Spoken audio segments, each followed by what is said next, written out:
Welcome to today's local government education program provided by University of Illinois Extension. My name is Jennifer Russell, and I'm a community and economic development educator for the University of Illinois Extension, serving in Calhoun, Jersey, Greene, Cass, Scott, and Morgan counties. Before introducing our topic and presenter today, please note that the chat space will be monitored for questions for our speakers or to handle any connection issues, so please list your comments there. Please also note that the participants will receive slides, links to resources, and a recording of today's webinar. Okay, we're going to get started. Today's webinar is the impacts of Dollar General stores on rural Illinois communities. It is co-hosted by Rural Partners, and we have Laura Kessel on today, who will give some brief remarks about Rural Partners before the presentation. Our presenter today is Dr. Chris Merritt, who is the director of the Illinois Institute for Rural Affairs at Western Illinois University. And we also have with us today Dr. Adi Atayaman, professor of public policy and economic development at Western Illinois University. His role with the Illinois Institute for Rural Affairs has been conducting research on issues that affect non-metropolitan businesses, and he worked on this study with Dr. Merritt. Dr. Christopher Merritt is director and professor of the Illinois Institute of Rural Affairs at Western Illinois University. He oversees a university-based research, outreach, teaching, and public policy unit comprised of 20 development faculty and professionals. In addition to his role, he teaches courses in principles of community development, non-metro planning, and philosophy and history of geography. He also serves on the Governor's Rural Affairs Council and is the current chairperson of Rural Partners. Many thanks to Dr. Merritt and Dr. Atayaman for coming on to our program today. And before the presentation begins, I'd like to welcome Laura Kessel, who will say a few words about Rural Partners before handing off to Dr. Merritt. Laura? Thanks, Jennifer. Welcome to the first in a series of webinars co-hosted by the University of Illinois Extension, WIU Illinois Institute for Rural Affairs, and Rural Partners. Thanks to Extension for hosting today and to the Institute for today's content. I'm Laura Kessel, Chair of Rural Partners and the Director of Telehealth Services at the SIU School of Medicine. We're so glad you're with us today.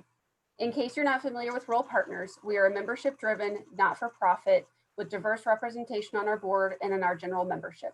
We welcome your engagement, and you can learn more about us at the Rural Partners website. Our next webinar in this series is scheduled for November 10th at 9 a.m. The webinar presentation will be focused on the November election results and their impact on rural. I'm now going to welcome Dr. Merritt and Dr. Atayaman to give the presentation today. Thank you. Thanks, Laura. Great to see you. And we very much value our partnership with Extension and with Rural Partners.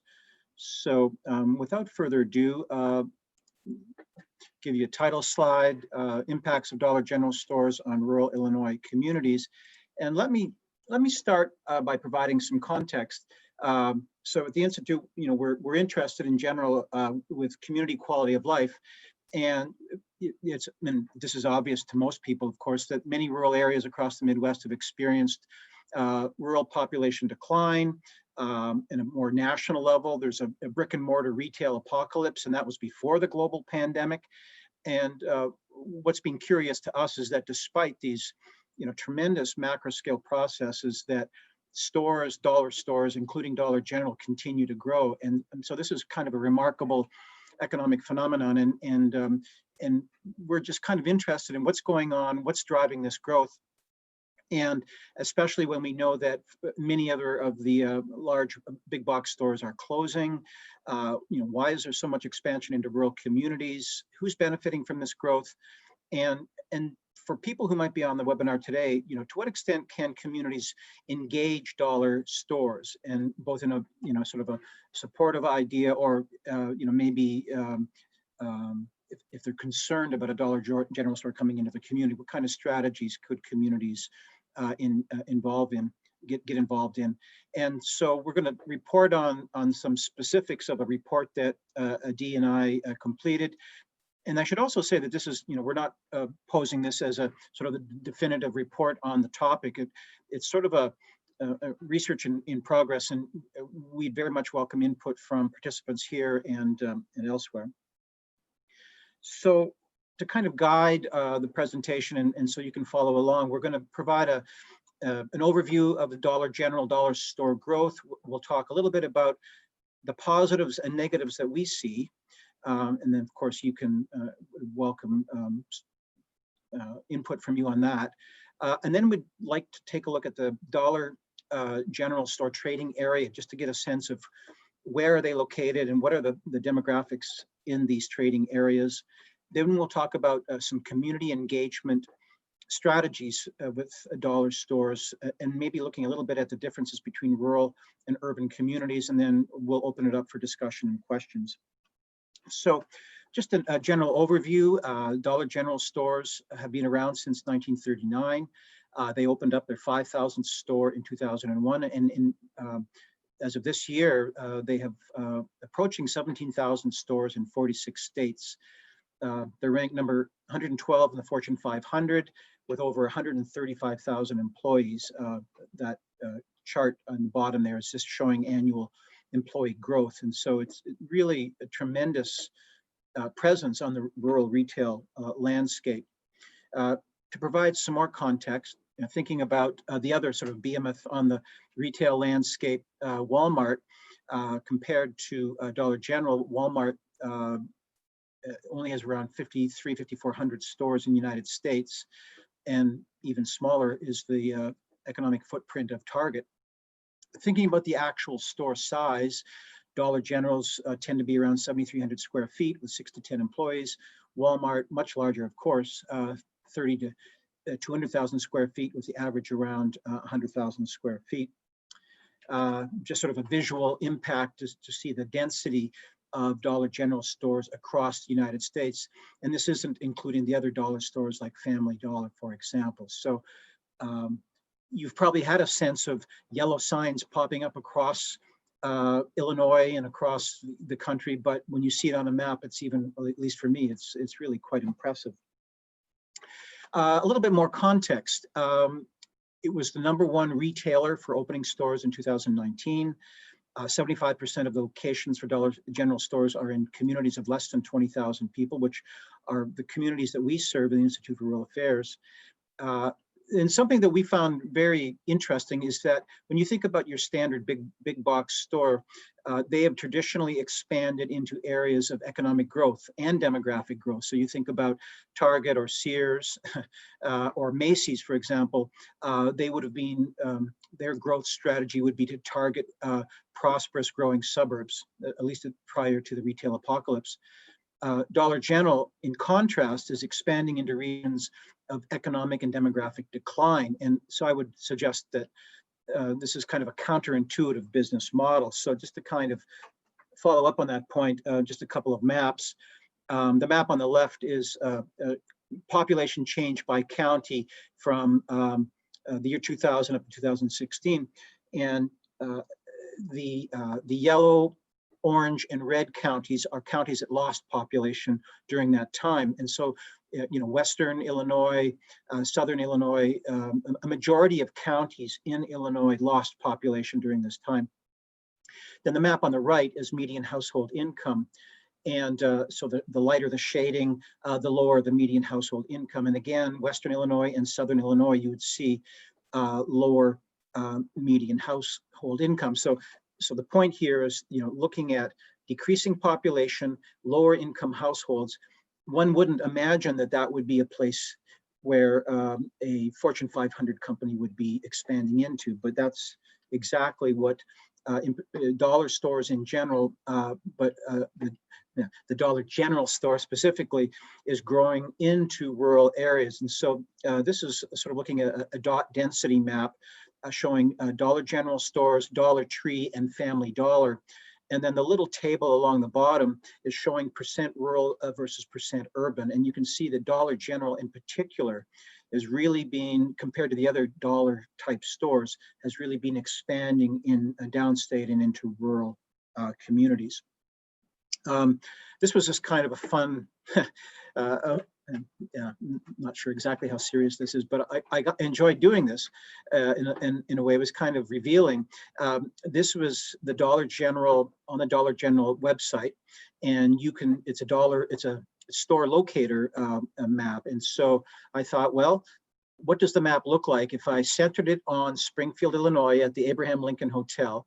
And I wanted to know the location of Dollar General stores within 100 miles of Springfield, Illinois.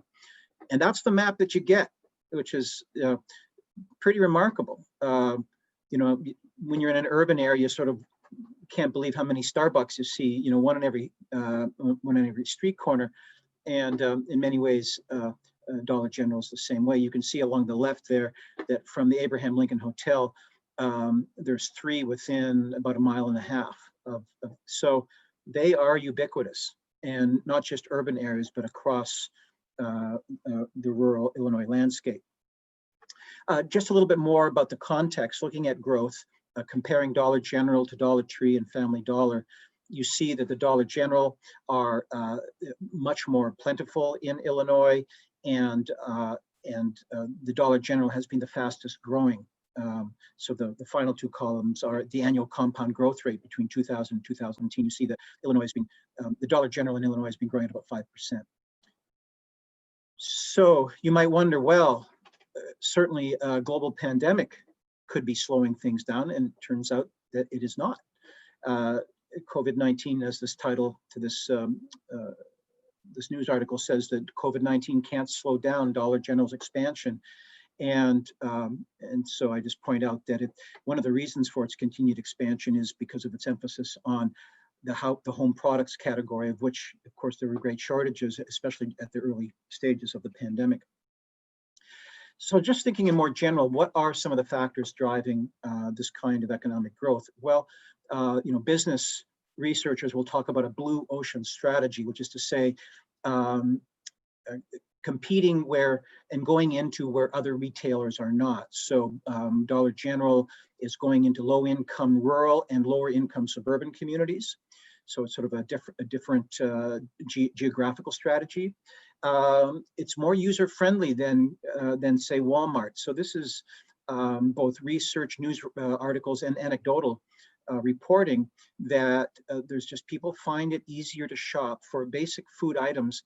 People don't want to drive into a multi-acre parking lot with 27 aisles to navigate, especially people with mobility issues. It's just a smaller scale that's easier to manage when compared to much larger stores. From inexpensive startup costs. So it's relatively inexpensive to get a Dollar General store up and running. Lower operating costs, especially when you compare how many products are offered in each kind of store, Dollar General, say, versus Walmart. And you see that Dollar General really is only offering about 1/10 of the products. The product mix is really again, focusing on household and food items, has always been important in lower income households, but during the pandemic, it's even more so.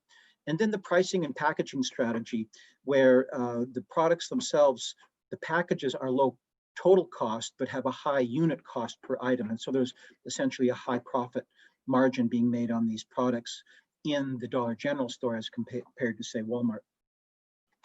So there are a lot of positive impacts that you can identify from a dollar store. In particular, benefits related to the startup phase with construction and materials purchases.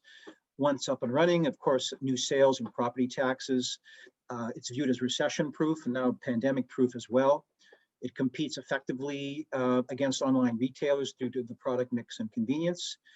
For many places, there's new jobs for a rural community, and some people are reporting that a Dollar General store is really sort of the new corner store, the America's convenience store, America's corner store, if you will. There's other positives as well.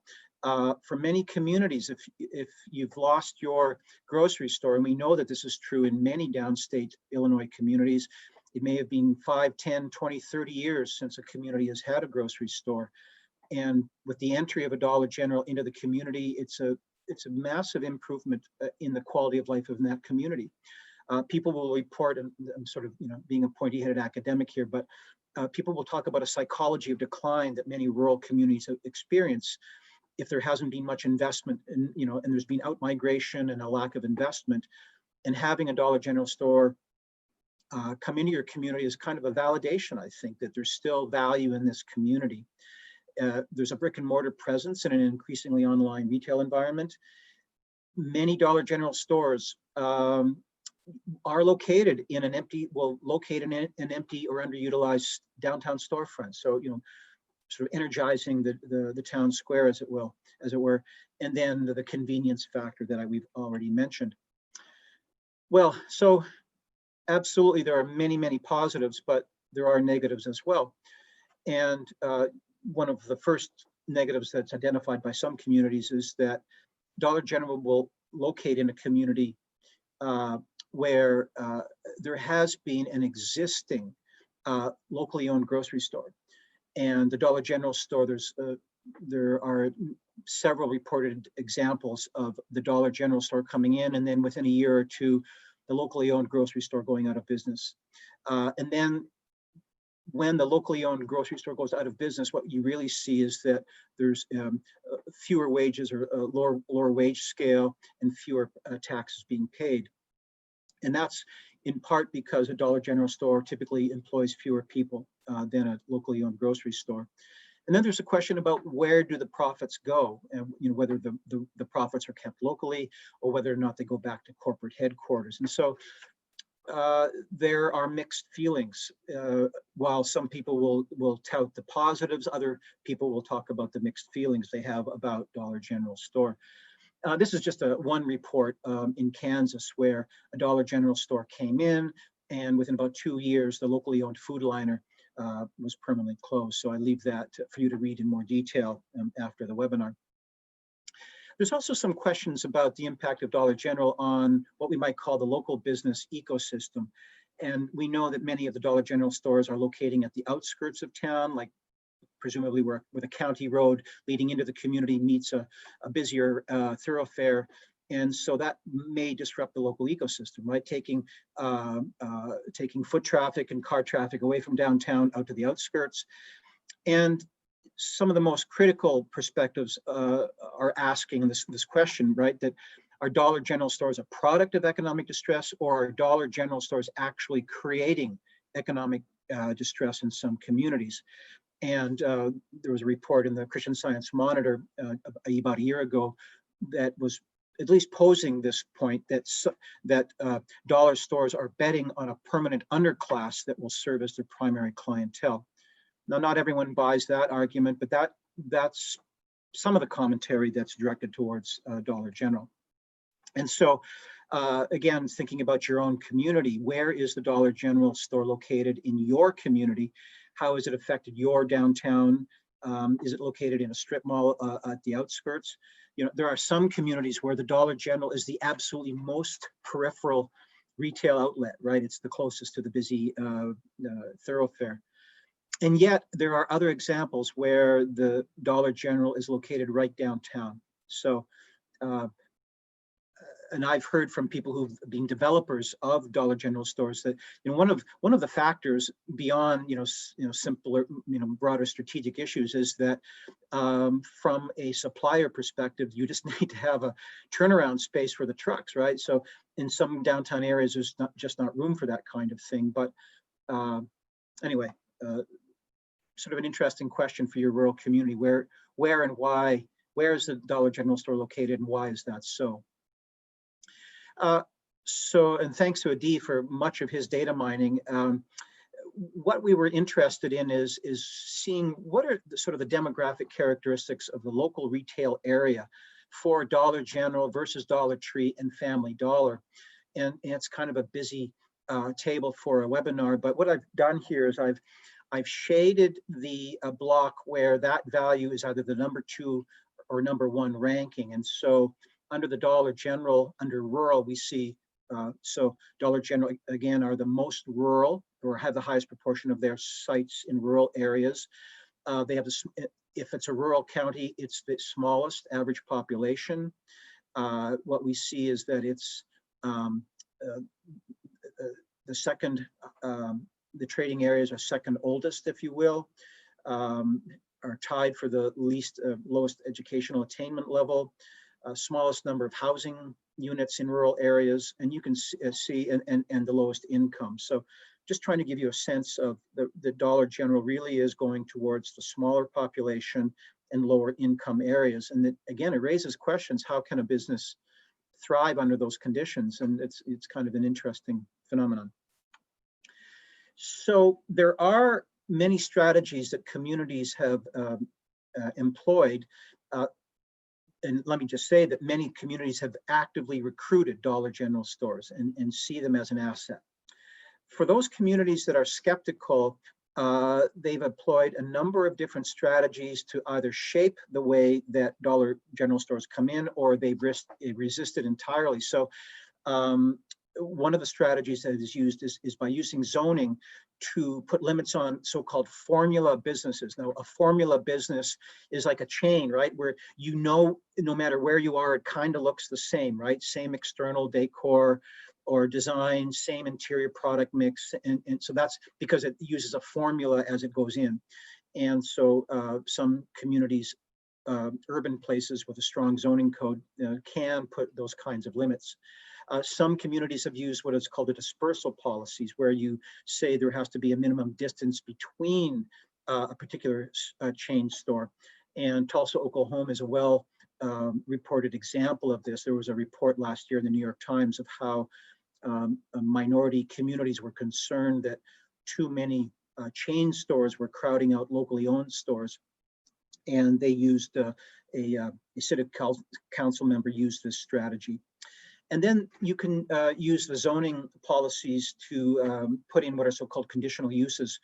For example, to target small box discount stores as a conditional use, which, while not prohibiting them from coming in, it does kind of provide more space for public dialogue about where those small box discount stores will be located and under what kind of conditions they can be built. When we think about rural communities, there is often less leverage just because they're smaller in size. They may not have zoning. If they have zoning, there may be less sophistication about how that zoning might be used. Now, again, it's also true that many rural places may actively recruit and have actively recruited dollar stores because there's a gap, if you will, in their retail mix. But if there is a concern by locally owned businesses about the potential for a dollar store to come in, there is still some strategies that could be used. And so here are some suggestions, which is to say, first of all, some communities may in fact have incentives, whether it's an enterprise zone or other forms of tax relief. And the question would be, how do you use them? And it would be, I think, probably a good idea for city administrators and local elected officials to at least listen to the existing retail store owners, just to see. Of course, they're probably going to push back, but get a sense of how serious that pushback might be. And there's a story, again, in this link here that talks about how some store owners, existing store owners, often feel like their community leadership doesn't listen. And so there's just sort of a recommendation that community leaders be more aware of the concerns of their local retail owners. Think about talking to the dollar store management. Is there a way that if you have existing empty storefronts in your downtown, is there a way that some dollar store developers may in fact consider going into a downtown empty storefront? And that kind of deflates the criticism that you're disrupting the ecosystem of the local trade area, but in fact you may be bolstering it, right? Drawing more people downtown. So thinking, viewing the Dollar General as a catalyst for growth rather than as a sort of a zero-sum game. Some people or some communities have actively recruited Dollar General because they're in a food desert area. They don't have a local grocery store, or maybe they did 10 or 15 years ago and they no longer have one. And so their first response has been to, well, can we recruit a Casey's, or even better, can we recruit a Dollar General store?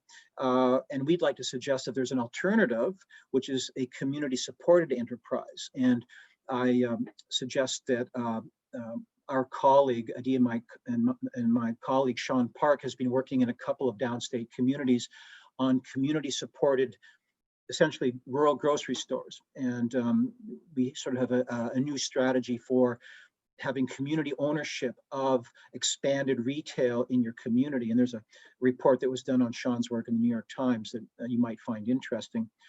And then some of the work that, and I'm really grateful for Adi on this, is really getting a better sense of the local commercial structure. In other words, actually do some data mining to understand the capacity of your county, for example, to support additional retail stores. So nothing like data-driven decision-making, which is what we're really trying to advocate here. So what we're really trying to suggest is that you could calculate a county retail capacity and answer a very specific question. Can my county support another retail store? For example, another dollar store. And the D is sort of central to these calculations, looking at total expenditures for current consumption in a place, making estimates of annual expenditures in retail stores in the places where the dollar stores are located, and then making an estimate of the recommended number of establishments for each line of retail trade. And the broader point here is what we're trying to figure out is whether a place has under capacity, which is to say there might be room for more retail, or is there overcapacity where there might actually be too many stores already? And if another store came into the area, we would be talking about a zero-sum game where if some very competitive enterprise moved in, it's probably true that something will close. So what we're trying to do is help, and we're going to offer this idea that we could give community leaders a sense of which strategies to pursue. Should you in fact recruit a Dollar General store because it would improve the quality of life and maybe address a food desert issue? Or should you resist a dollar store because it might end up costing the sustainability of a locally owned grocery store that may have been serving your community for many years? So here's an example of some of the calculation that Adi has been doing. So looking at the top line, we're looking at the various columns. We have the county name. The second column is a number of general merchandise stores, including dollar stores, and then a subset of those, the number of dollar stores, and then the recommended commercial structure, sort of an estimate, if you will, how many should be in that community given the population and income levels and expenditures. And then we can draw some kind of a general conclusion. Is there undercapacity? Are we at capacity? Or is there actually right now an overcapacity? So, looking at Adams County, which, Quincy is the county seat there. There are, 22 general merchandise stores, including Walmarts and Dollar General stores and Family Dollar. Looking at the number of dollar stores, there's 9. And so you see that there's, 31 existing stores. The recommended structure is 41. So it's clearly an underserved county, at least by our calculations. And so, if a community developer, economic developer is wondering how could we maybe generate more jobs, maybe provide better services for our community, maybe this is what might be one strategy. However, there are other counties where that are at capacity or are at overcapacity, and so this is where we might note some concern that if there was some news that a new retail enterprise was coming into the community, the local economic developer and community stakeholders might, have some concern about this and might want to think about ways to protect the existing retail base in light of incoming potential new retail trade. So this is actually the last slide. So we kind of providing some room for discussion if people are interested. Just to sort of recap this point that dollar stores, a phenomenal retail expansion over the past many decades, but especially in the 21st century, and especially in light of, we've probably forgotten about the retail apocalypse in light of the pandemic, but we were very worried about the retail trade apocalypse, right?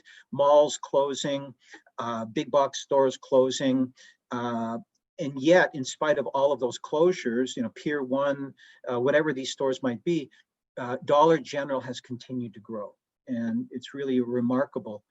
And of course, people ask us, well, are we opposed to them?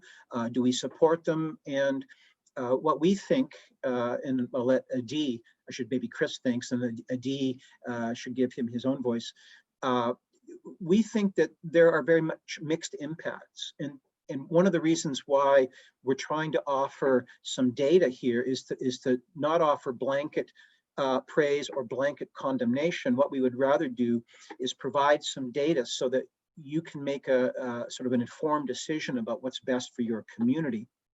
And so we've offered some general strategies, but also if there is interest in seeing, is your community underserved or over capacity, we have on our website the full report that you can look at, as well as a way to interact with us, where we can. I've just provided some of the counties in Illinois, and of course, we can do all 102 counties and beyond, if you will. So I guess the final takeaway here is that it's a fascinating topic, at least from our perspective, from a rural community and economic development perspective. We think we've provided some answers and some insight, but we think there's also a lot of unanswered questions. And in fact, we would welcome the opportunity to answer your questions, but also learn from you as well. So as a recap, there's the link at the bottom of the slide for the report on which our presentation today is based.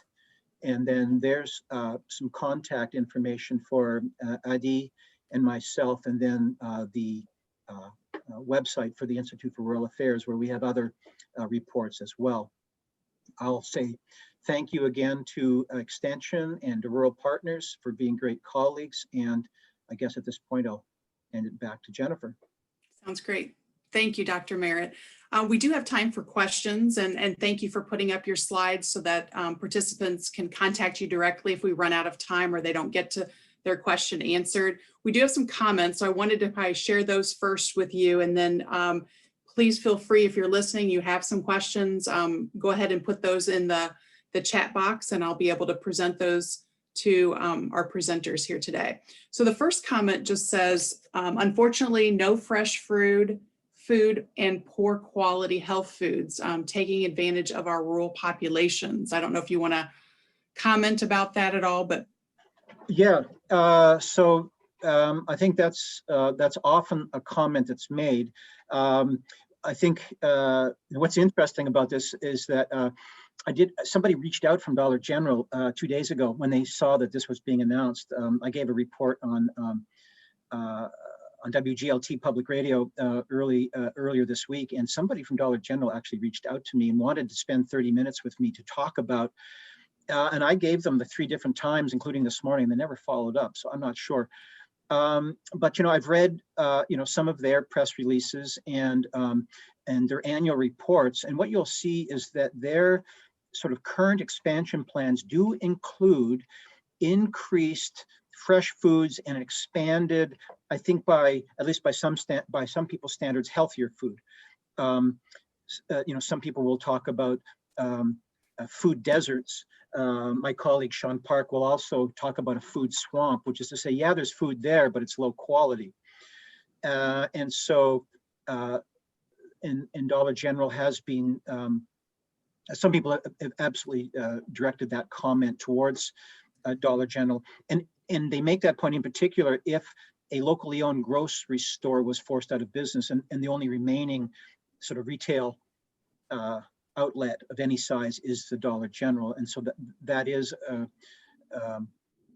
think that's a legitimate comment. Although again, a Dollar General, I think in some ways, in some localities is trying to push back on that. but I think it's still a valid comment. Another comment along those same lines, and for those, at low incomes, most suffer from chronic diseases such as diabetes, and these stores are full of high sugar products. So, it says a few are expanding to fresh foods, but not many. So I think that kind of is in line with what you've said as well. Right. Another comment again, several new Dollar General stores in this person's area, which were true food deserts. So that was, let's see, next question here. Where does the Dollar General product come from? I'm not sure if you could answer that. Well, I mean, they do have some of their own brands, but they're carrying name brands, right? So they do have one of the issues I talked about earlier is their pricing and packaging strategy, which is to say, you can buy Colgate toothpaste, but they tend, you can buy them in smaller tubes, so they're lower cost, but it's a higher unit cost. So that's part of why they're making money. So, their supply chain, they're working with, Palmolive, they're working with, the same wholesalers and manufacturers as Walmart is, right? They have a global, a national and global supply chain like Walmart. It's just streamlined. Okay.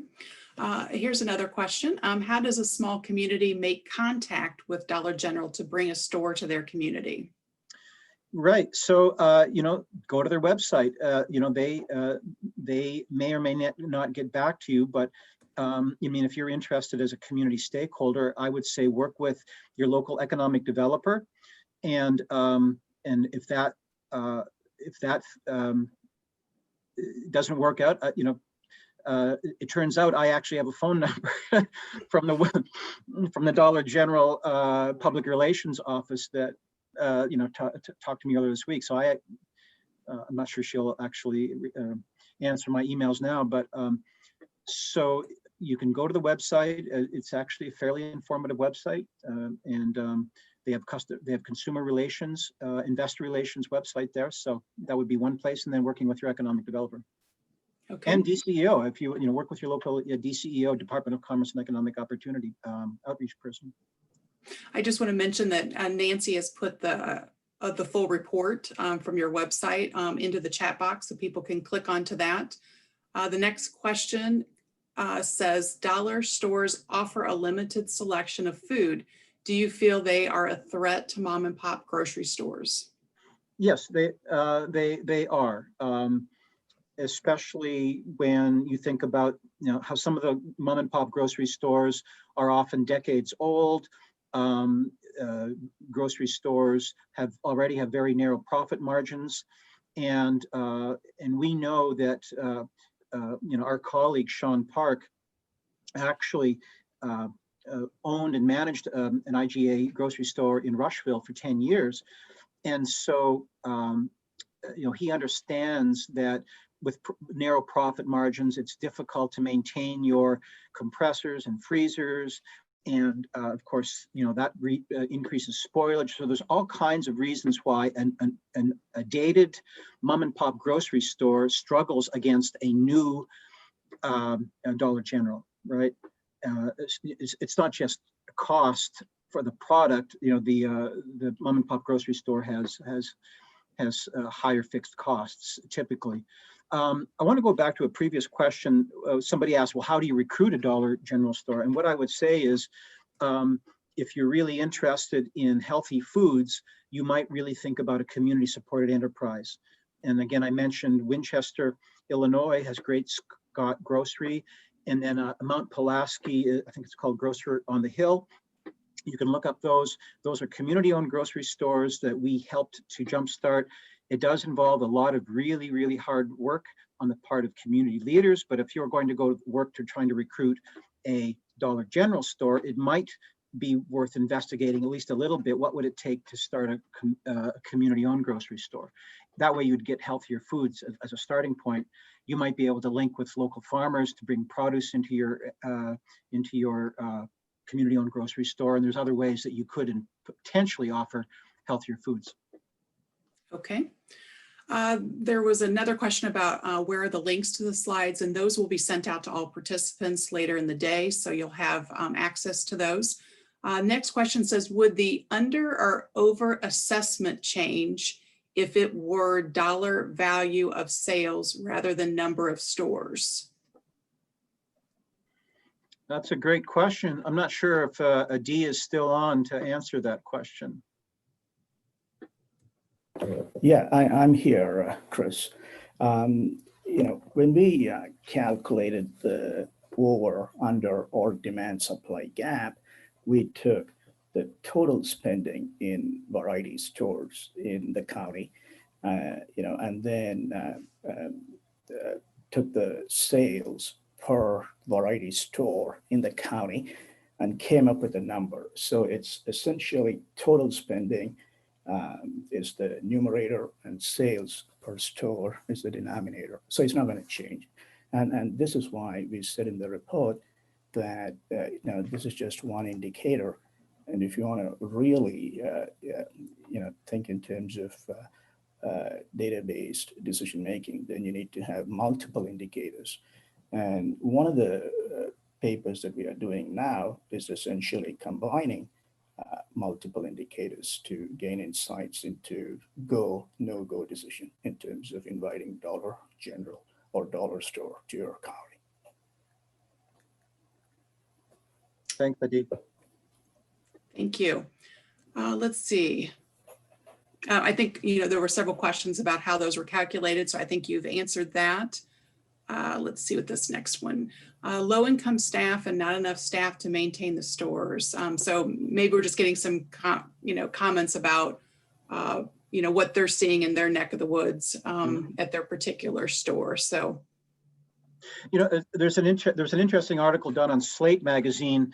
I'm not sure exactly how scientific it was, but there was a commentary about the cleanliness of the various in general. So it wasn't exactly a national survey. It was sort of like a windshield survey looking at the three different dollar type stores and drawing some conclusions about which one sort of maintained higher standards of cleanliness. And I think the Dollar General was the one that this person came away with as thinking was clean, relatively clean compared to the other two. But that's not saying, what's Dollar General compared to Hy-Vee or Schnucks or whatever, or the locally owned family store. But anyway, the question of cleanliness is kind of an interesting. One could imagine it might be store by store, right? I mean, that kind of decision could be, in fact, a local management decision or a regional manager rather than a nationwide policy. right. There's a nice comment here about Dollar General in Gillespie has expanded to fresh food as of a week ago. So I'm not sure, exactly what they're doing, but they've expanded into fresh food. Let's see, a couple more questions about, what's the typical staffing of a Dollar General store? I don't know if you want to comment about that. They asked about, how many positions. Right, and so in general, a Dollar General store would have between 6 and 10, and that would be compared to, say, a family-owned grocery store that might be between 10 and 14. So, maybe half as many as a typical family-owned grocery store in a rural area. It seems like in this particular comment, it was, they thought, a manager, one or two clerks, maybe jack of all trades, someone stocking, cashier, janitor. And they're just saying, they're experiencing potential burnout. Just maybe there's smaller numbers in some places. So they just wanted to put that point out there. Right. Let's see this next question. How will the fact that grocery stores in larger nearby cities now deliver affect access to these foods? Will they supplement Dollar General selections? So I guess the whole, grocery delivery, is it affecting, Right. what these stores are doing, what they're experiencing? Right. Wow. The pandemic and access to the internet has profoundly changed so much of business. And so, we know that in the urban areas, having secure lockers is now kind of old school, right? You can have Amazon or anybody, FedEx, can deliver to a secure locker near your apartment, near your condo, near your house. You don't have to be home. You can have food items delivered. Doesn't have to be, you don't have to be home. And there are people who cater to and sell physical plant items to grocery stores. They are contemplating, could you not only serve urban areas, could you in fact, have secure storage that's heated and cooled. So for refrigerated products, and if you have, deli items or hot products, could you have those delivered 10, 15, 20, 30 miles outside of Peoria or Galesburg or Macomb, or wherever that might be? Could that in fact allow Hy-Vee or Schnucks or Kroger, could they now compete with Dollar General out on the rural landscape? And I don't, that doesn't sound like a crazy question. I'm speculating. I have spoken to these people that are in fact doing these secure locker systems out into the countryside. And so the question would be fuel costs, personnel costs, and all those sorts of things, right? But it's surprising, well, it's impressive to me, I guess is how I should phrase that, on how innovative and how quickly many stores pivoted during COVID to deliver. When you think about, curbside pickup, and how Hy-Vee is building these structures outside in the parking lot, rather than having to, keeping social distancing guidelines in mind. The COVID-19 has intensified, I think, the competitive landscape, which is interesting to watch. And I mentioned earlier that Dollar General has thrived because in many ways it's done this blue ocean strategy, right? It's gone into places where others haven't. But maybe, maybe it's not such a blue ocean anymore if large food retailers can, think about cheap ways to compete. So that's a great question. I'm not sure if Adi has any other follow-up on that. This was just my interacting with one of these companies that does do these secure food lockers. You do your online shopping, your email the secure code to unlock it. You get your put it in a cooler in the back of your trunk and take it home. And and we know that many people are treating rural areas as a bedroom community now, right? And so they're already shopping when they commute into work. And so maybe this is sort of extending their ability to compete. Okay.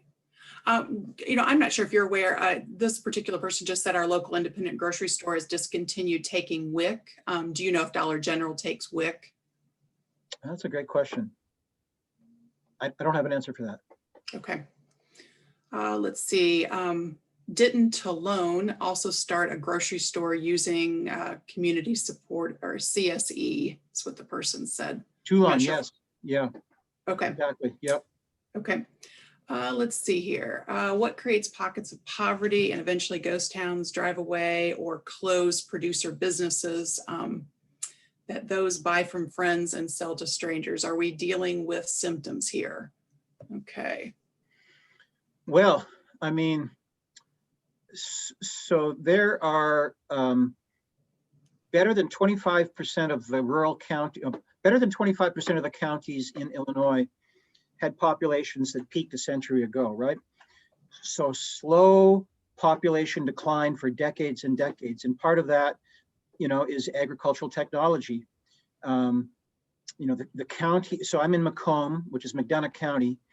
The county to the west of me is Hancock County. Carthage is the county seat, and its population peaked in 1870. So the person asking the question is, are we dealing with symptoms? Well, I mean, it's a rural population decline, which means, gradual shrinking of markets. There's absolutely sort of macro scale technological change that is driving. And so the downstate and rural counties that have maintained their population are those counties that have diversified. So they've got manufacturing, they've got healthcare investments, education and government investments, and they're no longer so reliant on agriculture. But to the extent that you're dependent only on agriculture, you're just going to continue, because agriculture has gotten more productive, right? There's fewer and fewer people are producing more and more food. And so you have rural outmigration and an aging population. And so for those communities, the question is, well, is it inevitable? That's that's a great question. But that's where the grocery stores are going to close, and yet that is still where Dollar General stores are. They see a market there. Even as communities shrink, they see a market. Chris, I think this is along the same lines. Delivery is a moot point in rural areas, so Dollar General is a real asset to not be 15 to 30 minutes from all other sources. That's what this person is saying. Right, and there is some truth. So this is just my opinion. There is some truth to that, but I see UPS trucks and FedEx trucks in the darndest places on gravel roads, and so maybe the most rural of rural areas is out of reach, but it's hard to say, right? I mean, true. Another comment here, one has to wonder how long this business model will be successful. They're saying they pay minimum wage. Management consists of high school graduates who have very little work experience. Right. And so, so that's a great question. And one of the ways to think about it is coal mining. In other words, after a certain point, you've extracted all the wealth and you just shut it down. And so one could hypothesize that at least one perspective is that Dollar Generals are adopting the same, that there's a limited amount of wealth in rural areas, and they're going to extract it to the extent that they can. And then when it's no longer viable, they just close the store down. I mean, I made the point that it's a relatively quick startup. Often Dollar General is renting, not owning. And so it's a quick startup, and it would be a relatively quick shutdown. And we know that Walmart is closing stores, right? I think in Lincoln, or just south of Decatur, I think that, we used to look at Walmart as the big bad brick and mortar enterprise in the rural communities because they were hurting mom and pop shops. But after they've extracted the wealth from their business model, Walmart is now closing down their oldest and sort of least efficient stores. And one could imagine that Dollar General would follow the same model, at least in that regard, that once a population and income level gets so low that maybe it's no longer profitable, but it wouldn't be a big deal for them just to close down. Thank you for that. I know Nancy Woodrego, my colleague, is going to be putting up a poll question here in just a little bit, and there it is. We're asking, the participants of this program to click on and answer the question, did you increase your knowledge around the expansion of Dollar General stores and the impact these stores have on rural Illinois? So it's great for us to get that information. I do have a couple more questions. We're getting close to the end. I wanted to comment that Nancy Woodrego, my colleague, has also put in the chat box a link to WIC store locators, and it looks like some Dollar Generals in Illinois are WIC approved, but some are not. So just wanted to mention that. And maybe here's a really good question as we finish out the hour. Is there any data comparing the impact of social or store locations and social determinants of health?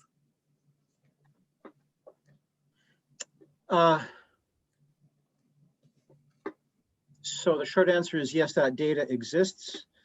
You might be aware of the county rankings data through the University of Wisconsin and the Robert Wood Johnson Foundation. So I think it's countyrankings.org. For every county in the United States, there's a social determinants of health data available, and you could sort of, interweave, if you will, that data with Dollar General store locations. So that connection could absolutely be made. And Adi may actually have a follow-up suggestion about that. Yep, I do. We have done some research using the National Health and Nutrition Survey.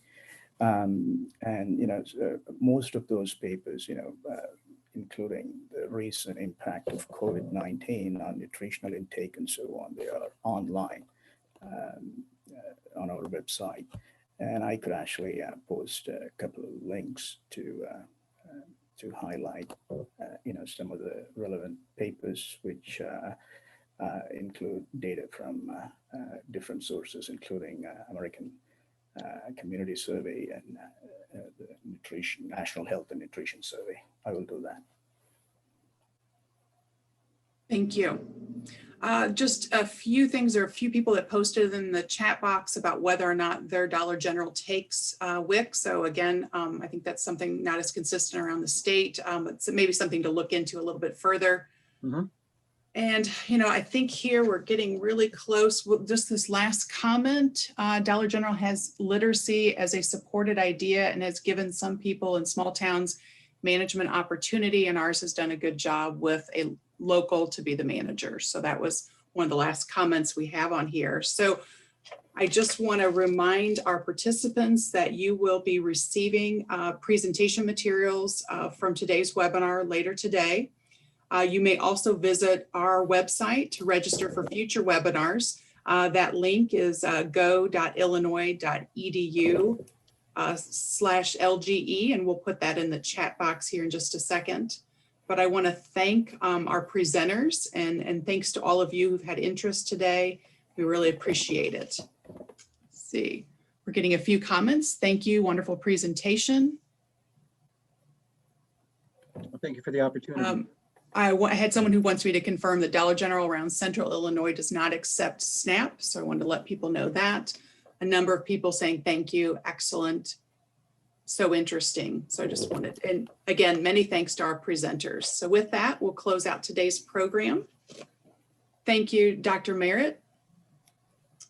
Thank you, and thank Jennifer. you. Thank you, Extension and Rural Partners, and for great questions. I really appreciated it. And thank you also to Adia Tyman as well, who worked with you on the study. We really appreciate it. Thank you. Have a good day. Thank you. Okay, Bye-bye. Bye. Take care.